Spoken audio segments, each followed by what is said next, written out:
또 죽은 자들 가운데서 다시 살리신 그의 아들이 하늘로부터 강림하실 것을 너희가 어떻게 기다리는지를 말하니 이는 장래의 노하심에서 우리를 건지시는 예수시니라.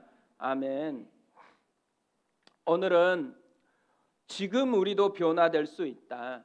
지금 우리도 변화될 수 있다라는 제목으로 하나님의 말씀을 살펴보겠습니다. 지난주에 딸을 학교에서 데리고 오는데 안쓰러워 보이는 것입니다.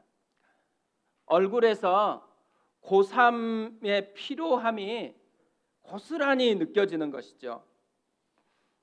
그 모습을 보는데요, 이상하게도 전에 경험했었던 한 사건이 생각이 났습니다. 한 겨울에 너무 기도하고 싶어져 가지고 저녁에 막차를 타고 북한산 자락에 있는 영락기도원에 갔습니다. 고등부 수련회가 있다고요. 숙소를 내어주지 못한대요. 그것뿐만 아니라 예배당이나 실내 공간은 들어가면 안 된다라는 것입니다. 차도 끊겼는데 새벽 첫 차가 올 때까지요, 그 추운 산에서 그냥 기도하면서 시간을 보낼 수밖에 없게 되었습니다. 산속이니까 훨씬 춥잖아요.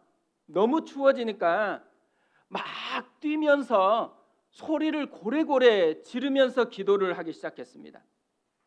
한참 기도했다고 생각해가지고 눈을 떠서 시계를 보니까요 30분밖에 안 지났어요. 너무 힘들더라고요. 근데 기도하지 않으면 별 생각이, 그러니까 별별 쓸데없는 생각이 스물스물 이렇게 올라오기 시작하는 거예요. 전화로 알아보고 올 걸.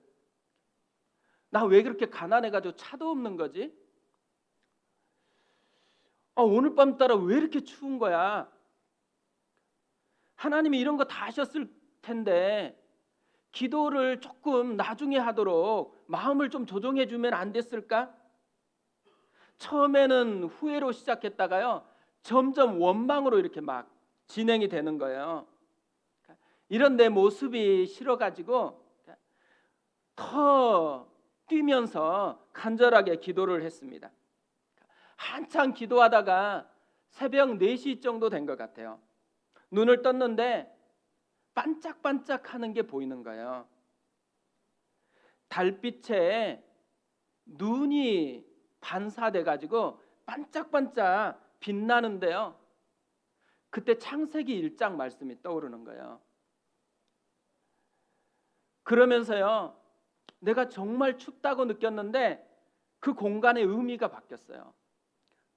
하나님의 창조의 풍성함이 가득 찬 현장이 내가 있었던 바로 그 현장이었더라고요. 방금 전까지는 막 춥고 또 후회도 되고 원망도 되고 이런 마음으로 가득 찼는데 그 마음은 온데간데 없어지고 이 벅찬 감격, 하나님이 정말 이렇게까지 강하게 임재하고 있다라는 이 벅찬 감격이 온 마음을 사로잡아 버렸습니다. 방금 전까지 바람이 살짝만 불어도요 왜 이렇게 추운 바람을 불게 하시는 거야, 이런 생각이 들었는데요, 이 바람마저도 하나님의 호흡처럼 느껴져요. 하나님의 숨결처럼 느껴져 가지고 너무너무 기분이 좋았어요. 제가 이 이야기를 딸에게 했을까요? 안 했을까요? 꼰대가 되면 안 되는데 또 딸에게 이 이야기를 했어요. 왜 이 이야기를 했겠어요? 딸이 지금은 피곤해 보이고 힘들어 보이지만 내가 만났었던 그 하나님을 지금 만날 수 있으면 바뀔 수가 있으니까요. 이 피곤함으로 가득 찬 고3 시절을 보내는 것 같은데 사실은 하나님의 임재가 가득한 그 현장을 보내는 그 모습이기 때문에 그걸 알 수만 있으면 얼마나 좋겠어요. 그래서 이 이야기를 꺼냈습니다. 자신이 진짜 그리스도인임을 증명하는 것은요 의외로 간단하다고 생각합니다. 변화를 맛본 흔적이 있느냐 없느냐만 살펴보면 되는 것이죠. 4절에서 이렇게 말씀을 합니다. 하나님의 사랑하심을 받은 형제들아 너희를 택하심을 아노라.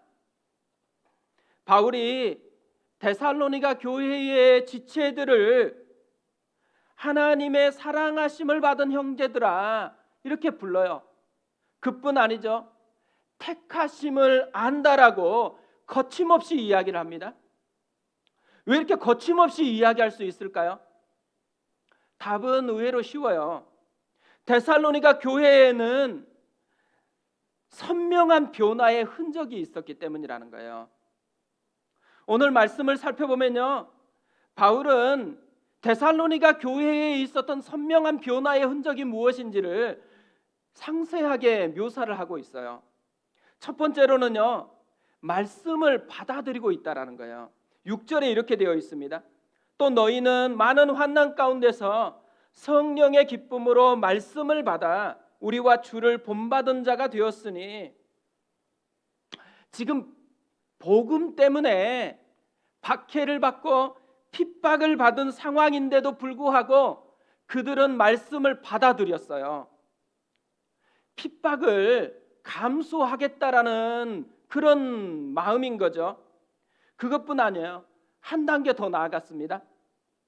본받은 자가 되었다 그래요. 우리와 주를 본받은 자가 되었다라고 이야기합니다. 여기까지만 해도 되게 괜찮은 성도 같잖아요. 근데 여기서 멈추지 않아요. 한 단계 더 나아갑니다. 본받는 것에서 넘어서 가지고 믿는 자들의 본이 되었다라고 그렇게 이야기를 하는 거예요. 7절에 이렇게 되어 있습니다. 그러므로 너희가 마게도냐와 아가야에 있는 모든 믿는 자의 본이 되었느니라. 되게 멋진 모습이잖아요. 근데 여기서 끝나는 게 아니에요. 한 걸음 더 나아갑니다. 소문을 만드는 사람이 되어져요. 8절에 이렇게 되어 있습니다. 주의 말씀이 너희에게로부터 마게도냐와 아가야에만 들릴 뿐 아니라 하나님을 향하는 너희 믿음의 소문이 각처에 퍼졌으므로 우리는 아무 말도 할 것이 없노라. 그들이 만든 소문은 하나님을 향하는 믿음의 소문이었어요. 저는 이 모습을 보면서요, 이게 우리의 미래 되었으면 좋겠다라는 생각이 들었어요. 이게 저의 미래였으면 좋겠고요, 이것이 우리 교회의 모든 성도님들의 미래의 모습이 되었으면 좋겠습니다. 간디가요, 자기가 왜 그리스도인이 되지 않았는지에 대해서 그 이유를 이렇게 이야기를 했어요. 그리스도는 좋지만 크리스천들은 싫다. 크리스천들은 그리스도를 너무 안 닮았다. 간디가 왜 이렇게 실망했다고요? 크리스천이었다라는 말은 어느 순간 예수를 믿었다라는 거잖아요. 그런데 거기서 멈춰버렸다라는 거예요. 더 나아가지 않았다라는 거죠. 간디만 그런 게 아니에요. 최근에 영화 뱀파이어 연대기라는 영화가 있거든요. 뱀파이어 연대기의 작가였었던 앤 라이스도 이런 비슷한 이야기를 했어요. 이렇게 이야기했어요. 관심 있는 사람들이 있을까 봐 말한다. 관심이 없다 해도 이해한다. 현재 나는 크리스천이기를 그만두었다. 지금도 여전히 그리스도께는 헌신하고 있지만 크리스천이나 기독교의 일부가 되는 것에는 더 이상의 관심이 없다. 내가 다툼과 논쟁을 좋아하고 서로 적대적이어서 욕을 먹어 마땅한 이 집단에 속하는 것은 불가능하다고 판단했다. 10년 동안 시도해 봤지만 결국 실패했다. 이제 나는 완벽한 아웃사이더이다. 내 양심이 그 집단 안에 머무는 것을 허락하지 않는다. 이분이 뭘 실망했다라는 거예요? 예수님에 대해서 실망했다라는 게 아니에요. 예수를 믿는다고 하는 그리스도인들에 대해서 실망했다라고 이야기하는 거죠. 원래 이분이요, 그리스도인이 된 후에 기독교에 관련된 책도 썼어요. 그뿐만 아니라요, 작가인데 위험성이 있는데도 불구하고 여러 차례 대중 앞에서 공개적으로 믿음을 고백했던 사람이에요. 그런데 왜 이제는 공개적으로 기독교를 탈퇴하겠다라고 그렇게 선언하고 있을까요? 오늘 말씀에 나오는 데살로니가 교회처럼 되지 않았기 때문에 그런다라는 거예요. 데살로니가 교회 성도들처럼 점점 더 멈추지 않고 나아갔어야 되는데, 현재의 자기가 만나는 그리스도인들은요, 어느 순간에 멈춰버린 그 삶의 자리에 있었다라는 것이죠. 바울이 고백했던 것처럼 나는 날마다 죽노라. 그래서 그렇게 계속해서 살아가야 됐었는데, 어느 순간에 보니까요, 자기를 죽이지 않고 자기 욕망대로 살려고 해버렸다라는 거예요. 복음으로 사는 것이 아니고 세상의 방식대로 살아버리려고 그렇게 되어진 모습으로 나아갔다라는 거죠. 한국 교회를 볼 때마다 생각나는 모습들이요, 이것과 너무 대비된다라는 생각이 들어져요. 지금은 너무 위기라고 얘기를 하잖아요. 그러니까 한국 교회 이렇게 얘기하니까 우리는 자꾸만 집단적인 한국 교회를 생각하는 것 같아요. 집단적인 한국 교회는 문제가 없어요. 훨씬 심각한 것은 나라는 한국 교회예요. 나라는 한국 교회의 모습이 정말 위기에 처해 있는데도 불구하고 우리는 나에 대해서 별로 그렇게 각성을 갖지 않는다라는 것이 심각한 문제라는 것이죠. 한국 교회에서 신앙생활 한다라는 모습들을 보면요, 왜 위기가 됐는지를 쉽게 알 수 있어요. 대부분 한국 교회의 성도들은 왜 신앙생활을 해요? 죽어서 가는 천국에 입성하기 위해서라고 얘기를 해요. 또 하나는요, 현재의 어려운 문제를 극복하기 위해서, 현재 문제 회복을 위해서 신앙이 필요하다 그래요. 천국에 입성하는 것은 죽어야 되는 문제죠. 현재를 살아가는 데는 내 안에 문제가 해결돼 버렸어요. 그러면 주님이 필요치 않는 거예요. 그럼 교회를 다닐 이유가 별로 없어져 버렸다라는 것이죠. 데살로니가 교회의 성도들하고요, 신앙생활하는 그림이 너무 달라져 버린 거예요. 복음을 받아들이고 그 복음으로 말미암아서 주님을 본받은 자가 되고, 주님을 본받다 보니까 다른 사람에게도 영향력을 끼치고 또 점점 더 확산이 돼가지고 소문을 만들어내는 그런 종합적인 신앙의 모습이 데살로니가 교회의 모습이었는데, 한국 교회 성도들은요, 종합적이지 않아요. 어느 일순간에 한 지점에 가지고 거기에 멈춰 있으면서 예배를 드리거나 성경을 읽거나 여러 가지 종교 행위를 하고 있으면 자기는 잘하고 있다라고 착각해 버린다라는 거예요. 예수님은 양과 염소에 대한 비유를 하셨어요. 최종 심판이 있다라는 거예요. 근데 이 심판은요, 양과 염소로 나누어진다라고 얘기해요. 양은 엄청난 칭찬을 받아요. 염소는 치명적인 저주 선언을 받습니다. 근데 이 심판 이야기를 보면요, 독특한 점이 있어요. 염소의 태도예요. 염소가요, 엄청나게 따져요. 왜 따지고 있을까요? 자기들이 생각했던 것과는 다른 결과라는 것이잖아요. 자기들이 열심히 했는데 왜 이런 결과가 나오냐라고 따지는 거예요. 아무것도 안 했다, 그래서 이런 결과다. 억울하지 않겠죠. 따질 일도 없어요. 그런데 정말 열심히 했다라는 거예요. 근데 주님께서 생각하는 결과는 완전히 딴판이었다라는 거죠. 저는 한국 교회 성도들이 최후 심판대 앞에 섰을 때 혹시 염소처럼 대우받지 않을까, 이런 두려움이 생깁니다. 저는요, 이 비유를 정말 가끔씩 계속 생각하거든요. 왜 생각하냐면요, 우리 교회에 나오는 성도들이 이런 염소 같은 신앙생활을 하면 안 되기 때문에, 염소 스타일의 성도가 되면 안 되기 때문에 내가 바른 진리를 선포하고 있는 것인지 아닌지를 점검하기 위해서 계속해서 생각을 해요. 그것뿐만 아니죠. 그냥 막연히 열심을 내는 게 아니고요.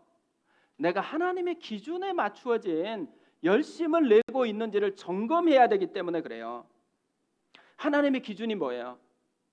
멈추지 않고 계속해서 나아가는 거예요. 종합적인 하나님의 뜻을 따라서 끊임없이 나아가는 거라는 거죠. 데살로니가 교회처럼. 이 데살로니가 교회는 어떻게 이렇게 놀라운 변화를 경험할 수가 있었을까요? 오늘 말씀에서는 그 이야기를 하고 있다고 생각을 해요. 저는 오늘 말씀을 묵상하다가요, 세들백 교회에 릭 워렌 목사님이 하신 말씀이 생각이 났습니다. 영적 파도 타기는 하나님이 일으키시는 파도를 타는 기술이다. 하나님은 파도를 만드신다. 우리는 단지 그 파도를 타는 것이다. 저는 이 말씀 속에요, 오늘 이 데살로니가 교회 가운데 일어났던 변화의 모습이 담겨 있다라는 생각을 했습니다. 많은 사람들은 자신의 재주나 또 프로그램, 자기개발이나 마케팅 어떤 기술을 이용해서요, 변화를 만들어내려고 그래요. 그러니까 변화라는 것을 만들어내는 하나님의 파도를 거기에서 발견하려고 그래요. 변화라는 파도, 부흥이라는 이 파도는요, 결코 사람이 만들어낼 수 있는 게 아니에요. 오직 하나님만이 파도를 만들어낼 수가 있는 거죠. 오직 하나님만이요, 마른 뼈와 같은 골짜기에서 새로운 생명을 불어넣을 수가 있어요. 오직 하나님만이 끊임없이 교회가 멈추지 않고 계속해서 나아갈 수 있는 능력을 공급해 주세요. 우리가 할 일은요, 파도를 만드는 게 아니에요. 하나님이 일으키시는 그 파도를 바라보고 그 파도에 우리의 인생을 맡기는 것이죠. 이런 일이 복음을 전할 때 데살로니가 교회에 일어났다라고 얘기해요.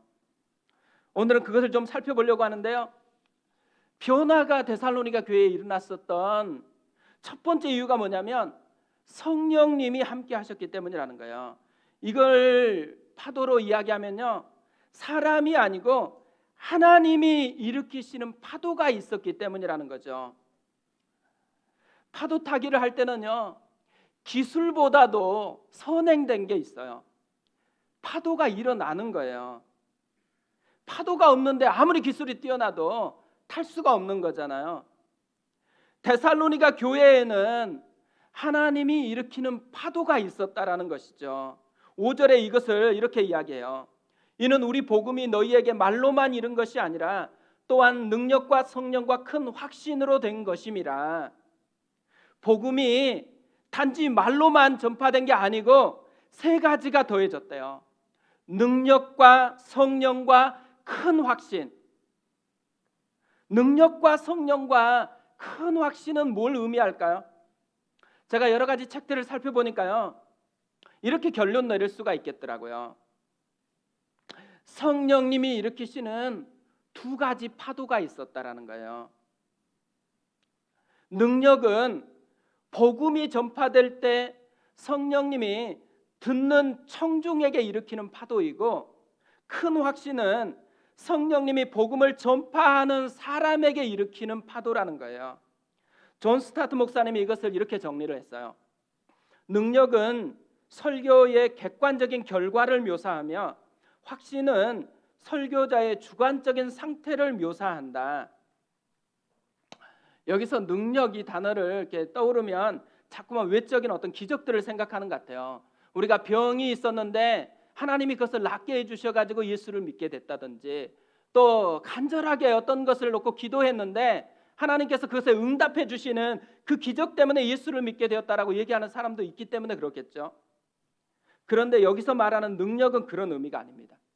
죄와 허물로 죽어서 이미 딱딱하게 굳어져버린 우리의 지성과 감성과 양심과 의지를 꿰뚫고 들어와서 그 말씀이 받아들여질 수 있도록 도우시고 그 말씀으로 우리의 내면에서 변화가 일어나게 하는 내적인 능력을 얘기하는 거예요.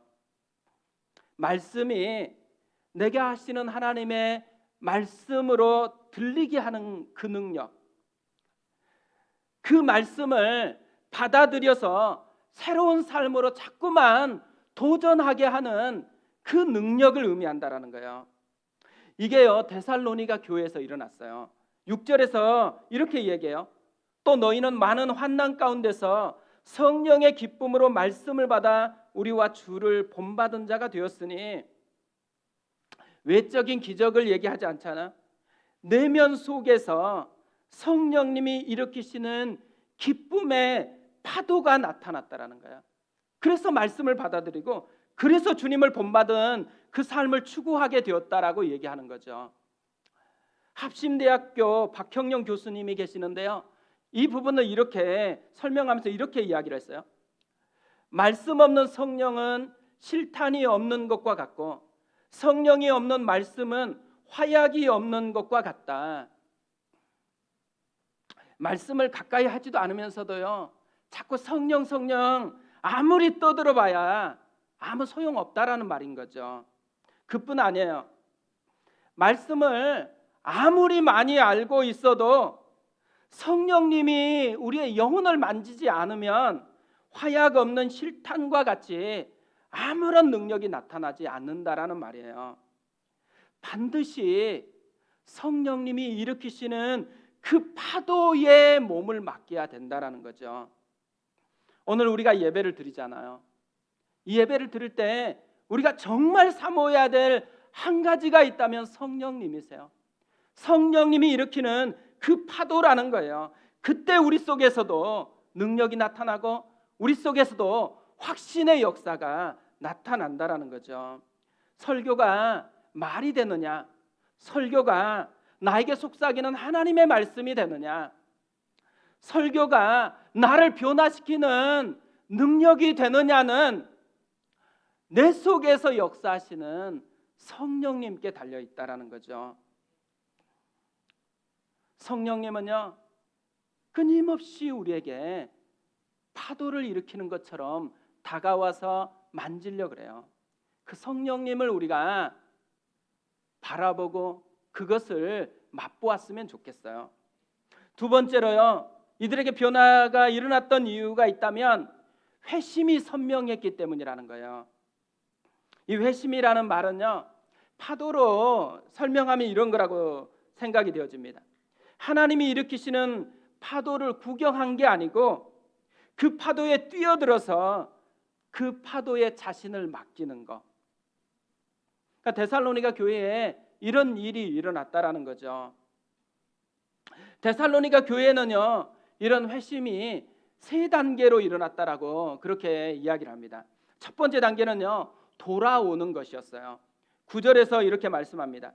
그들이 우리에 대하여 스스로 말하기를 우리가 어떻게 너희 가운데 들어갔는지와 너희가 어떻게 우상을 버리고 하나님께로 돌아와서 살아계시고 참되신 하나님을 섬기는지와, 교회는요, 복음을 받아들이고 회심하는 순간에 시작되는 거예요. 그러니까 데살로니가 교회도 마찬가지였다라는 거죠. 그들이 복음을 들었을 때 우상을 버리고 하나님께로 돌아오기 시작하면서 교회가 되었다라는 거예요. 그뿐만 아니에요. 여기서 멈추지 않고 한 걸음 더 나아갑니다. 두 번째 단계인 섬기는 것으로 나갔다 그래요. 살아계시고 참되신 하나님을 섬겼어요. 섬긴다라는 이 말은 우리말로 하니까 좀 편안한 말로 들리지만 실제 의미는 뭐냐면 노예가 된다라는 의미예요. 그분의 말씀에 반응하는 사람이 된다라는 의미인 거죠. 이들은 더 이상 세상의 노예, 또 죄의 노예로 살아가는 것이 아니고 하나님의 노예가 되기를 원했다라는 거예요. 사실요, 인간이 사탄의 유혹에 넘어져서요, 하나님을 떠난 자유를 누리려고 했어요. 근데 아이러니하게도 사탄에 속삭였던 자유를 누린 게 아니고 사탄의 종으로 전락하고 말았어요. 죄의 노예가 되고, 그래서 우상의 노예가 되고 욕망의 노예가 돼서 끌려다니기 시작했어요. 많은 사람이 마치 게임하는 것과 비슷해요. 게임 왜 하려고 그래? 피곤하니까 피곤함을 일으키는 것에서 자유하려고. 근데 게임하는 사람 보면 조금 있으면 뭐가 돼요? 게임의 노예가 돼요. 그래서 게임이 끌고 가는 대로 계속해서 끌려다니는 사람이 되어버립니다. 그러니까 자유를 얻기 위해서 했는데 사실은 노예가 되어버린 것과 마찬가지로요. 자유를 얻으려고 하나님으로부터 도망쳤는데 실제로는 노예로 전락하는, 하나님보다 훨씬 나쁘고 훨씬 작은 피조물인 사탄의 노예로 전락했다라는 거예요. 그런데 이 자유를 다시 반납하고 하나님을 주인 삼고 노예가 되었을 때 진짜 자유를 다시 누리게 되었다라는 거죠. 우리가 하나님의 노예가 되는 순간에요, 자유를 누려요. 그래서 이것을 회복이다라고 얘기를 해요. 그리고 이렇게 회복된 우리의 모습을 축복이다라고 우리가 얘기하는 것이죠. 이 데살로니가 교회는요, 여기서 멈추지 않고 세 번째 단계로 나갔다 그래요. 기다리는 대상하고 사모하는 대상이 바뀌는 것이었어요. 10절에 이렇게 되어 있습니다. 또 죽은 자들 가운데서 다시 살리신 그의 아들이 하늘로부터 강림하실 것을 너희가 어떻게 기다리는지를 말하니 이는 장래에 노하심에서 우리를 건지시는 예수시니라. 하늘로부터 강림하시는 하나님의 아들 예수를 기다린다라고 얘기합니다. 기다린다라는 말은 뭘 의미하겠어요? 영원의 시각으로 현재를 보고 영원의 시각으로 현재를 사는 사람이 됐다라는 얘기예요. 하나님 나라의 꿈을 품고서 현재를 사는 사람이 되었다라는 말이죠. 순교자였던 짐 엘리엇이 이런 말을 했어요. 영원한 것을 위해 영원하지 않는 것을 버리는 자는 결코 바보가 아니다. 진짜 바보는 누구겠어요? 하찮은 것들을 위해서 시간을 보낸다고 영원한 것을 버리는 사람이에요. 데살로니가 교회는요, 박해가 있는데도 불구하고 핍박이 있는데도 불구하고 기뻐했다 그래요. 짧은 시간 복음을 들었음에도 불구하고 이런 박해에 무너지지 않고 주님을 닮아가는 사람이 되고, 더 나아가서 복음의 소문을 주변까지 그렇게 퍼지게 하는 영향력 있는 사람이 되었습니다. 어떻게 이들이 그런 영향력을 끼칠 수 있었다고요? 회심이 선명했기 때문이라는 거예요. 회심이 선명하면 삶도 선명해진다라는 거예요. 우리는 조화하고 생화가요, 요즘에 너무 기술이 발달돼 가지고 뭐가 뭔지 잘 모르겠어요. 근데 조화하고 생화는 엄청나게 차이가 많습니다. 조화는요, 겨울이 돼도 변화가 없어요. 잎이 떨어지지도 않아요. 하지만 생화는 겨울이 되면 대부분 잎이 떨어져요. 앙상한 가지만 남습니다. 봄이 와도 조화는 뭐 변화 없어요. 그대로예요.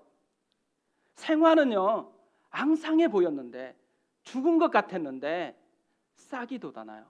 조금 지나면 생명으로 완전히 뒤덮이는 풍성함이 나타납니다. 차이가 뭐예요? 생명이 있느냐 없느냐인 것이죠. 회심은 하나님의 생명이 일으키는 것을 내 것으로 받아들이고 그 반응에 몸을 맡기는 거예요.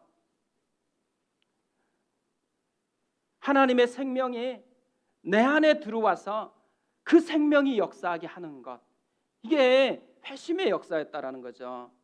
그러니까 겉모습이 중요하지 않아요.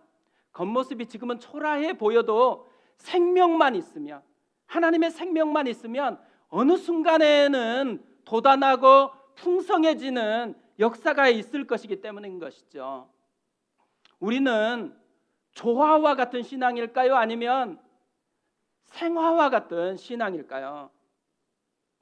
사실 한국 교회는 생화 같았는데 많은 사람이 조화 같다라고 그렇게 조롱하고 있는 그런 모습이 있습니다. 예배가요, 이렇게 많이 자주 드려요. 요즘에는 이제는 영상물 속에 얼마나 많은 말씀의 콘텐츠가 있는지 몰라요. 근데 왜 삶은 안 변할까요? 이렇게까지 풍성하게 말씀의 잔치가 열려지고 있는데 왜 우리의 영혼 속에서는 풍성한 생명의 역사가 드러나지 않고 있을까요? 우리에게 뭘 하나님이 요구한다고 생각하세요? 하나님의 성령께서 일으키시는 그 파도를 좀 타고 더 선명하게 하나님 앞에 반응하라는 것이죠. 오늘은 말씀을요, 깡패를 소개하는 것으로 마무리하려고 합니다. 원래는 2명 준비했는데요, 일부에 해보니까 시간이 많이 가더라고요. 그래서 할 수 없이 1명 제끼기로 했습니다. 이기풍이라는 깡패하고 김익두라는 깡패거든요. 근데 제가 교회를 개척해서 이렇게 갈 때 진짜 힘들 때 저에게 너무 위로가 되었던 분이 김익두라는 분이셨어요. 그래서 이기풍 깡패는 잠깐 내려놓고 김익두 깡패에 대해서 소개를 하려고 그래요. 1874년에 태어났어요. 16세가 되었을 때 출세하고 싶어가지고 과거에 응시했는데 떨어졌어요. 17세 때는 사업을 시작했는데 망했어요. 이렇게 연속된 실패를 겪다 보니까 너무 좌절이 되는 거예요. 그래서 술독에 빠져가지고 또 힘이 세니까 옆에 있는 사람들을 너무너무 괴롭히는 깡패가 됐어요. 어느 날 길을 지나가는데 우연히 소환련 선교사가 외치는 소리를 듣게 돼요.